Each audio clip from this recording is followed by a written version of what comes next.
O ensino religioso nas escolas públicas brasileiras não segue um modelo único. Na segunda reportagem da série Fé na Educação, você vai conhecer o modelo de São Paulo.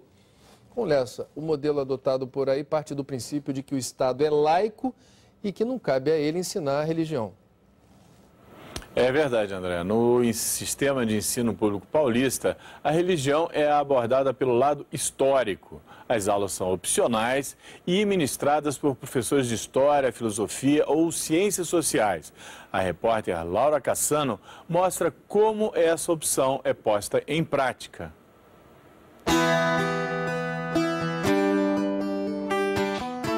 Por que tantas religiões e qual a necessidade dessas religiões? O adesivo no armário mostra que a crença do professor não fica em casa quando ele vai para o trabalho. Nem poderia. A fé não é um acessório, acompanha a pessoa. Mas como lidar quando uma questão religiosa aparece naturalmente na escola?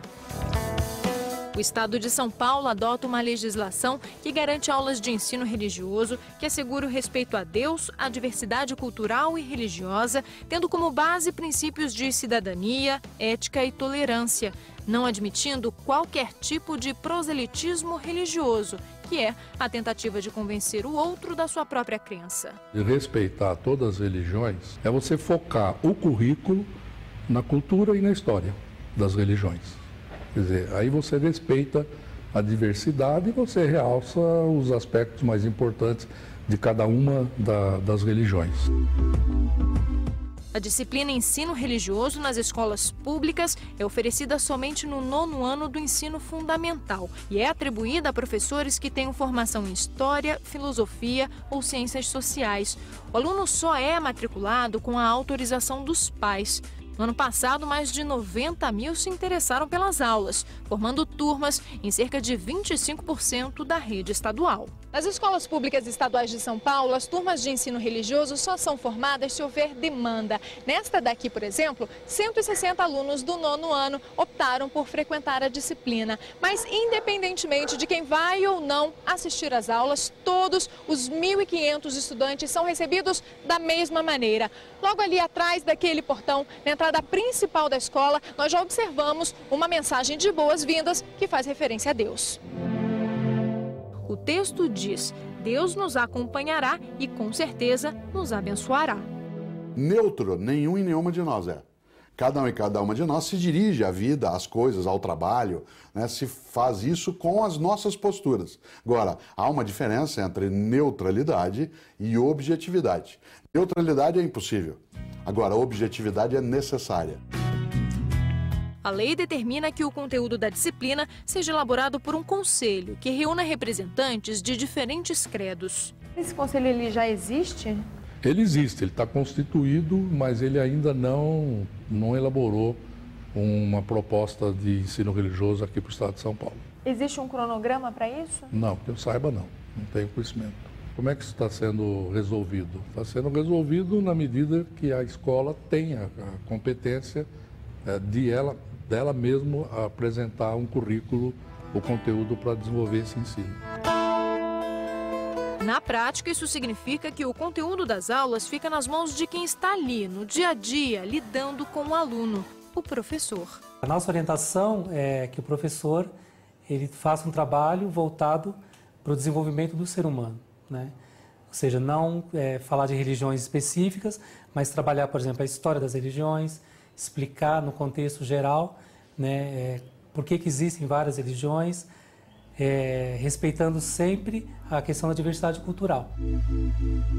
Vamos pensar, por que cada um de nós tem uma religião? Alguém já perguntou isso?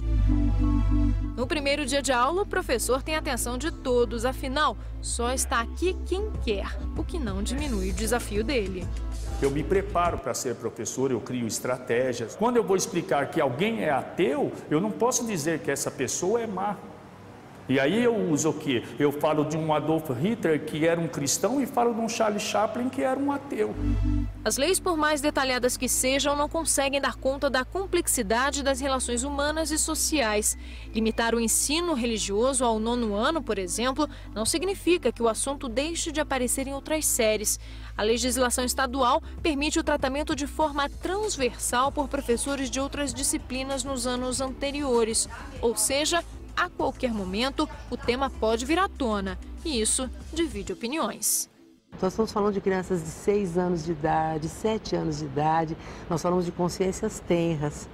Se ela ouvir em casa um tipo de escolha religiosa que seus pais tenham, ou até que não tenham, né?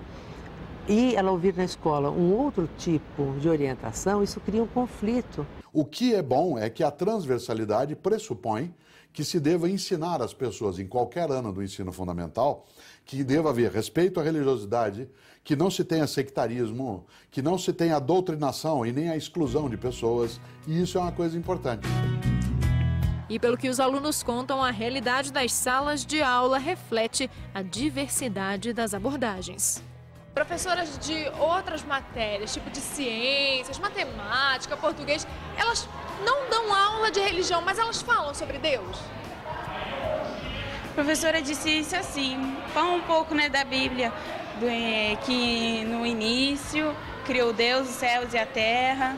Ela explicou para nós um pouquinho disso. Ela falava para não ter preconceito, porque tinha muitas religiões. Eles falam assim que a gente tem que ir para a igreja, tal, não fazer bagunça, não falar palavrão, esse negócio.